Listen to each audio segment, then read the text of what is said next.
Good morning, students of Bentley School. It gives me great pleasure to provide you with a little presentation this morning dealing with war memorials from central Alberta. Some of these you've probably seen before, and some of them you haven't, and I certainly hope you take a little bit of interest around or looking at these that you may see around the communities that you visit. So starting off with, if I can just slide over to my presentation, some picture of some poppies and so forth in Flanders Fields. The first war memorial that we'll look at is I just went downtown a little on a field trip with my grade 9s, and there's the cenotaph on the right that we see here in Bentley, just in the town park, and that's right by the old Oxford School. And you can see that it's got the honor roll for those that gave their lives there, and I think on the one that we're looking at right now is World War I. I think it's got World War II kind of on the bottom there. Interesting enough, this particular memorial used to be over by the arena. It used to be actually just a little bit west of the curling rink, and they ended up moving it years ago. I don't know when, but the diagram in the bottom left is how it initially used to look, and then on those pillars on either side is where they actually had these plaques that they then put into this rock cenotaph many years later. So that's Bentley's cenotaph. And then staying in Bentley as well is we look at the cemetery here in Bentley, and these are what are called grave markers, and these are to commemorate soldiers who either fought or gave their lives in one of the wars and were in the Canadian military. And these are the stones that if your family chooses to provide you with a military type of funeral, they would actually create one of these stones on your behalf. And I saw many of these many years ago in 2007 when I went on a war tour there of Europe. And these are the Canadian ones. You can see them. They're almost a gray kind of white color. And you can see the cross that's etched in them. And they've got various personalized points on them. Some of them, they actually describe how the soldier was killed and such. And they'll describe, obviously, birth and death and so forth. And they'll often put what regiment that particular soldier was as well. And the one there, I believe on the right, is Jesse Everdeen, and he was a pilot. He actually trained pilots and was killed in British Columbia, what was from the Bentley area, actually, in Blind Man Valley is how it was described. He came from the Blind Man Valley area. A few people have heard of that particular area. You certainly know Bentley well. Next, we jump to the big city of Red Deer, Alberta. And this particular memorial has a little bit of a personal connection to me. But this is right on Ross Street in Red Deer. And you can see on the left, there's a plaque that I just did a close-up there of the actual memorial. And that's the famous words of John McCrae, which I'm not sure if you've heard already today, or we will be hearing, of course, in Flanders Fields. If ye break faith with us who die, we shall not sleep, though poppies grow in Flanders Fields. And you can see in that particular one, it's very interesting how they created this. The artist that created it has the soldier looking towards the Red Deer train station wearing World War I apparel.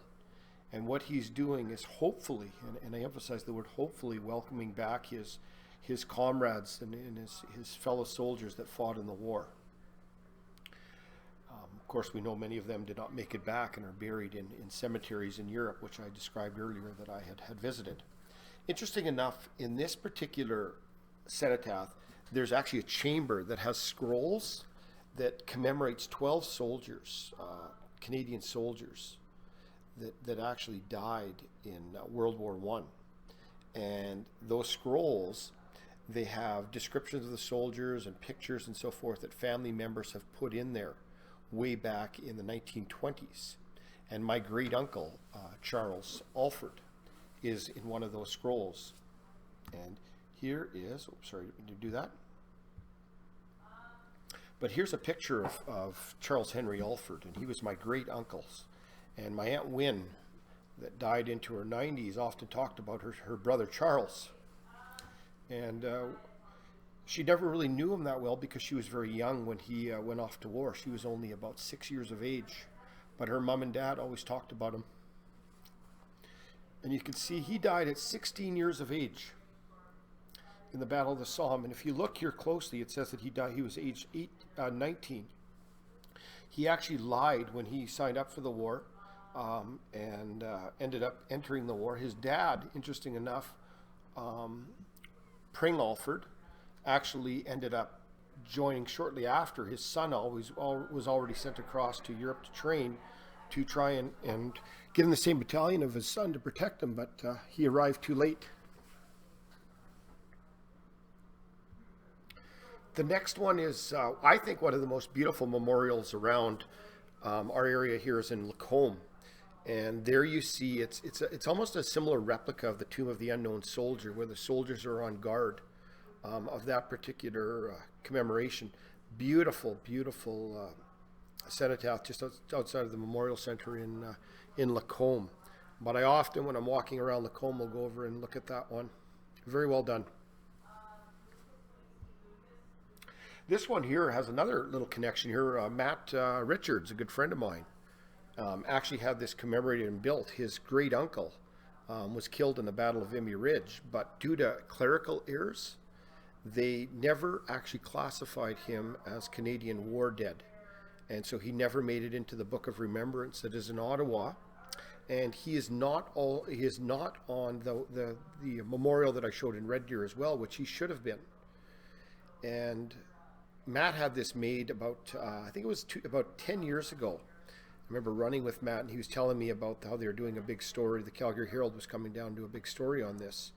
And I actually just saw it this summer. We were heading towards Pine Lake, and we stopped and looked at what Matt had created there for his great uncle, and also many of the other soldiers that had died in that particular area. So very nice tribute done by a good friend of mine, Matt Richards. He's a dairy farmer just on the east side of Red Deer.